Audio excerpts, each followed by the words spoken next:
Assalamualaikum warahmatullahi wabarakatuh. Kembali lagi dengan saya Hafiz Afrianda.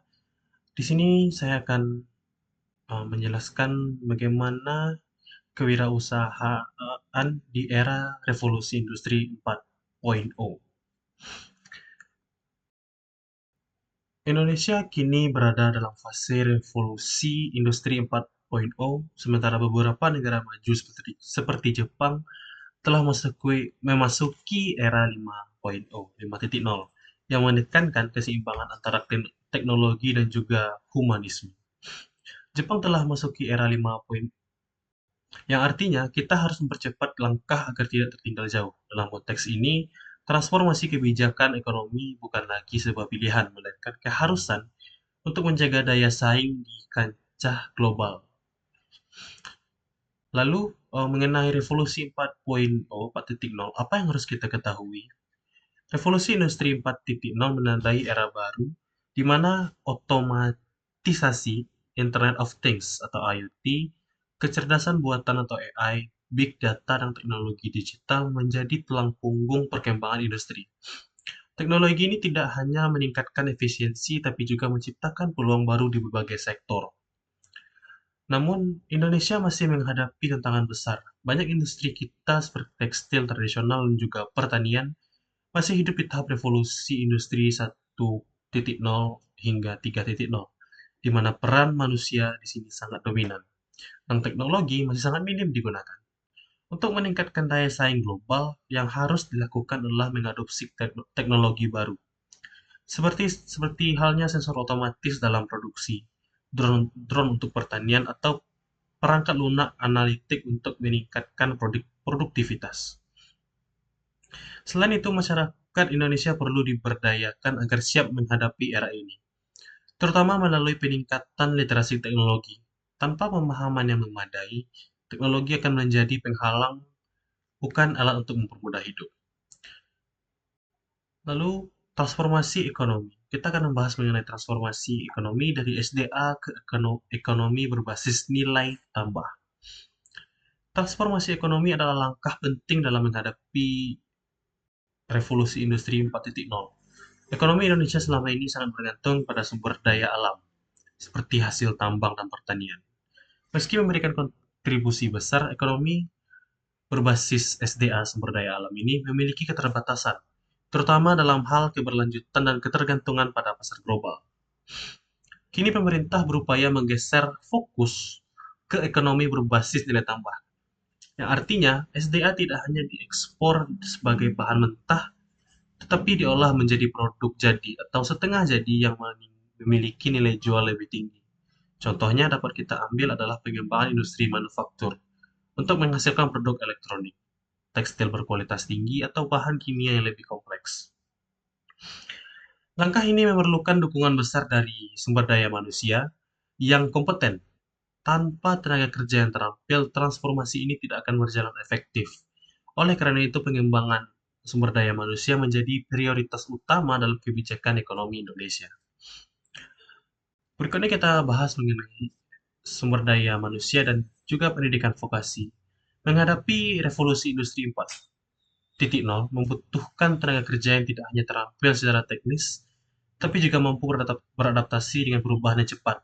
Untuk itu, pendidikan vokasi menjadi pilar penting dalam meningkatkan kualitas sumber daya manusia Indonesia. Ada tiga lembaga utama yang memainkan peran penting dalam pendidikan vokasi. Yang pertama, sama kita pasti mengetahui mengenai SMK atau sekolah menengah kejuruan.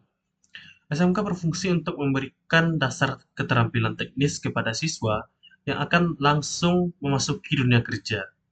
Yang kedua itu politeknik, menawarkan pendidikan tingkat tinggi dengan fokus pada keterampilan teknis yang lebih kompleks.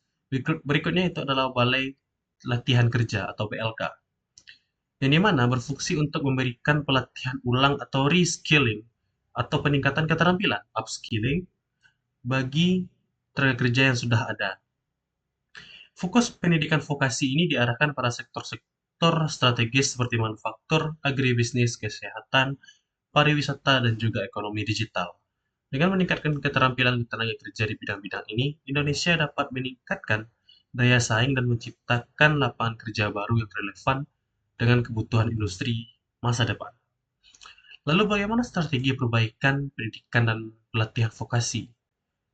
Di sini untuk memastikan pendidikan vokasi dapat menjawab tantangan revolusi industri 4.0 diperlukan strategi yang komprehensif. Yang dimana pertama yaitu direformasinya lembaga pendidikan, menyusun kurikulum yang relevan dengan kebutuhan industri, melatih guru dan dosen agar dapat menjadi pelatih yang efektif. Yang kedua itu pengembangan standar kompetensi. Mengembangkan standar kompetensi sesuai dengan tuntutan industri global. Menetapkan mekanisme akreditasi untuk memastikan lulusan ini memiliki keterampilan yang diakui secara luas.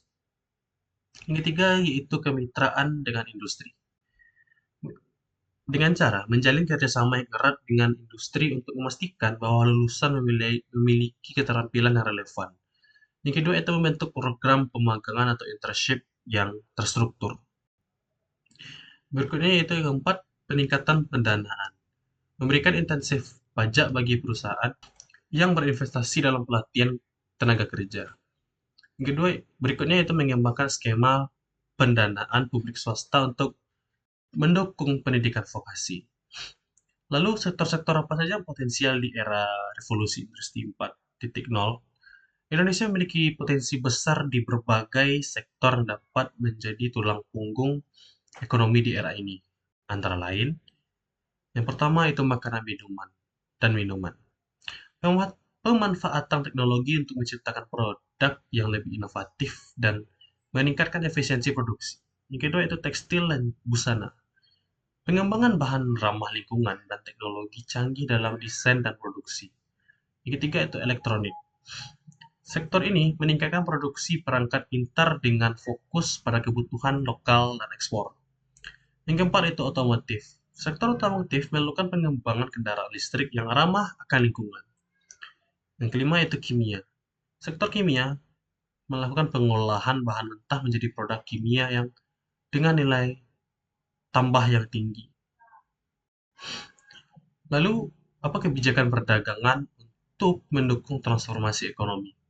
Selain transformasi ekonomi domestik, kebijakan perdagangan juga memegang peranan penting untuk mendukung pertumbuhan ekonomi di era ini.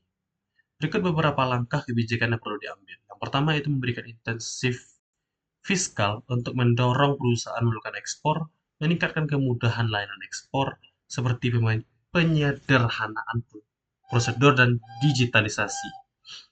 Yang ketiga itu mengontrol barang konsumsi yang tidak esensial untuk melindungi pasar dalam negeri. Di sini saya akan berikan bagaimana studi kasus transformasi digital UMKM kerajinan tangan Indahcraft. Indahcraft adalah sebuah usaha mikro kecil atau disebut dengan UMKM di Yogyakarta yang bergerak di bidang kerajinan tangan berbasis anyaman bambu.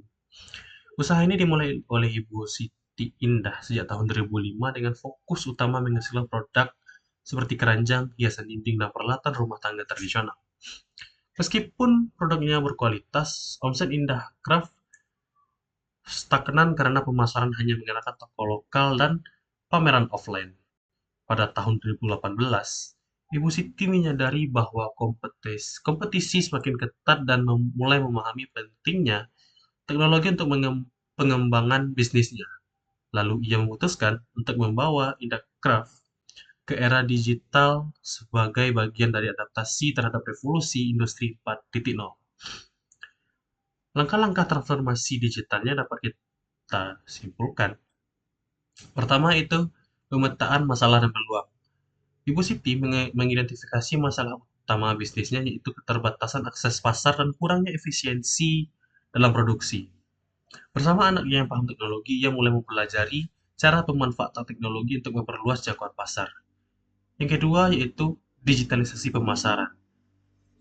Langkah-langkahnya dalam digitalisasi pemasaran yaitu membangun toko secara online dengan bentuk e-commerce seperti Shopee maupun Tokopedia. Yang kedua itu media sosial. Ibu dengan menggunakan media sosial, Instagram ataupun Facebook untuk mempromosikan produknya. Seperti contohnya membuat video pendek mengenai produknya. Yang ketiga itu bekerja sama dengan platform ekspor. Indacraft mendaftarkan produknya di platform ekspor seperti Alibaba untuk menjangkau pasar yang lebih luas. Tentunya dengan Alibaba, pasar yang dijangkau adalah pasar internasional. Yang ketiga yaitu peningkatan produksi dengan teknologi. Untuk mendapatkan efisiensi produksi, Ibu Siti membeli beberapa alat sederhana yang dapat membantu proses pemotongan dan juga perakitan anyamannya. Hal ini mengurangi waktu produksi hingga 30%. Yang keempat itu melatih sumber daya manusianya dengan memberikan pelatihan bagaimana tata cara pengelolaan dan juga bagaimana penggunaan alat-alat yang digunakan untuk membuat produk dari Indacraft. Yang kelima itu penggunaan data untuk strategi bisnis. Dengan bantuan platform e-commerce dapat menganalisis data penjualan seperti produk paling diminati dan waktu puncak pembelian. Data ini digunakan untuk merancang strategi promosi untuk memutuskan stok produk. Nah, hasil transformasinya dapat dilihat yaitu yang pertama, penjualan meningkat secara drastis. Yang kedua, pasar yang meluas. Ketiga, pemberdayaan lokal. Yang dimana Ibu Siti mampu mengurangi pengangguran di desanya. Yang keempat, yaitu tentu saja efisiensi produksi dengan pengadaan teknologi. Nah, kesimpulan dapat kita ambil dari materi ini, bahwasannya sebagai generasi muda yang akan menjadi motor penggerak bangsa, penting bagi kita untuk memahami bagaimana revolusi industri 4.0 yang mempengaruhi berbagai aspek kehidupan, terutama ekonomi dan kewirausahaan. Dengan beradaptasi terhadap perubahan ini, kita tidak hanya dapat bertahan, tetapi juga menjadi pelaku utama dalam transformasi ekonomi yang membawa Indonesia ke tingkat yang lebih tinggi. Mari sama-sama kita jadikan perubahan ini sebagai peluang untuk belajar, berinovasi, dan berkontribusi. Hanya itu sudah saya sampaikan, semoga bermanfaat bagi teman-teman semua. Terima kasih atas perhatiannya. Wassalamualaikum warahmatullahi wabarakatuh.